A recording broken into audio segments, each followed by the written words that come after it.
Okay, so my name is June Park. I'm a grad student and I work with the Wireless Communication Sensing and Networking Lab.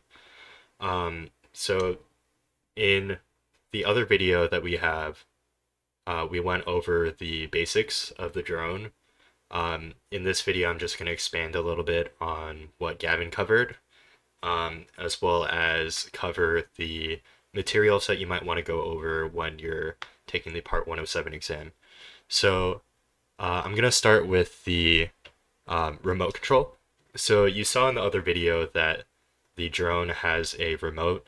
Um, so the basics of that is you just turn it on using this middle button that you can see here, and then each of these joysticks controls a different thing. So you can think of it as this one controls the z-axis, so it moves the drone up and down. This controls the yaw, so it rotates about the z-axis according to how you move um, this joystick. And then this right joystick is completely X and Y movement, so it moves it horizontally depending on how you move it.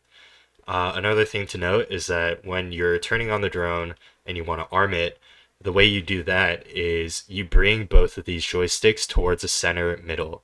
So for this one, you would push it to the side, to the right, and for the right one, you would push it down and to the left. So once you do that, you hold it, and the drone will arm, and you'll be able to start it. Um, yeah, so here's a diagram of what I was talking about earlier. So you can see the X and Y. So X and Y is this way, so this plane, right? So this right joystick controls that, and then the Z axis is up and down, which is controlled by the left joystick, and the yaw is also controlled by the left joystick.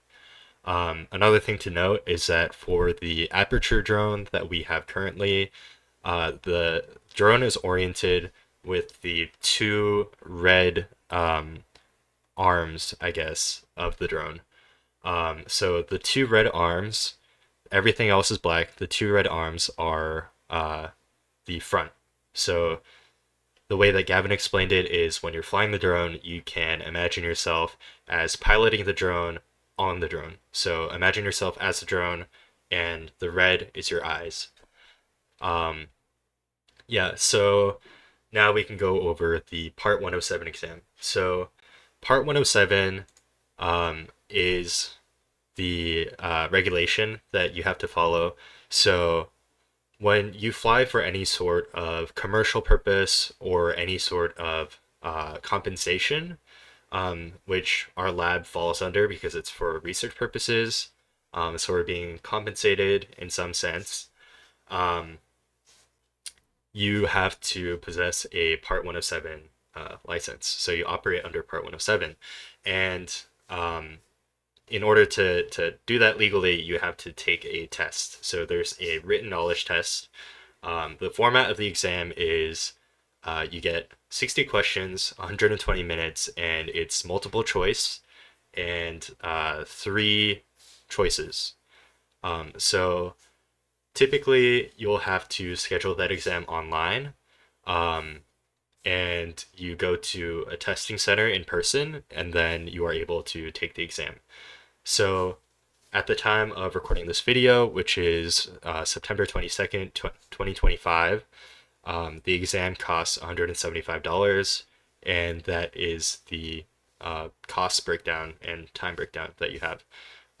In my experience, it didn't take the full 2 hours, and you should be able to study for it over the course of about a week. If you learn quickly, then even one day will do. Um, so we'll go over some of the materials that you might want to know and where you can find those. So the most important one is on the FAA website. You are able to find any Part 107 information that you might need, and any information that you're expected to know will be in this knowledge test study suggested study materials. Um, so from this, the general consensus is that you should focus on the safety aspect. So there's a couple of sections on, uh, I guess, just how to operate a drone safely, what to consider, uh, obvious things like don't fly over people. If you're moving in a moving vehicle, then it has to be sparsely populated. And then another, I would say, pretty important aspect is reading sectional charts. So sectional charts are flight charts, which you can see here. So this is an example of a sectional chart that you might see on the exam, or this, or something like this. Um, so this document covers which sections are which, I guess. So you can see these dotted lines. So those mean different things as opposed to this gray line here. So this is a military route, and this is a some sort of zone, prohibited area. It says so. That starts with P. R is restricted. Um, but you can find that in this document. Additionally, I found it really helpful to download an app. So this one that I used, um, so this gives you a bunch of practice questions that you can run through. So you can see what the exam looks like and what the questions might look like. And you can just practice. I would suggest going through as many practice questions as you can, and then that helps you figure out what you know, what you don't know, what you need to know, right? Um, Besides that, there's not too much. I just suggest studying as hard as you can to a reasonable extent. You need a 70% to pass the exam, which is pretty accomplishable. There's tons of resources online. You can watch any. There's tons of videos. I watched one in particular that was about an hour and 40 minutes long that covers almost everything you need to know to pass the exam. Um, and yeah, if you need to contact me for some reason to ask any questions, if you're part of the lab, then you can contact me at jyp003@ucsd.edu. Um, and yeah, that should be it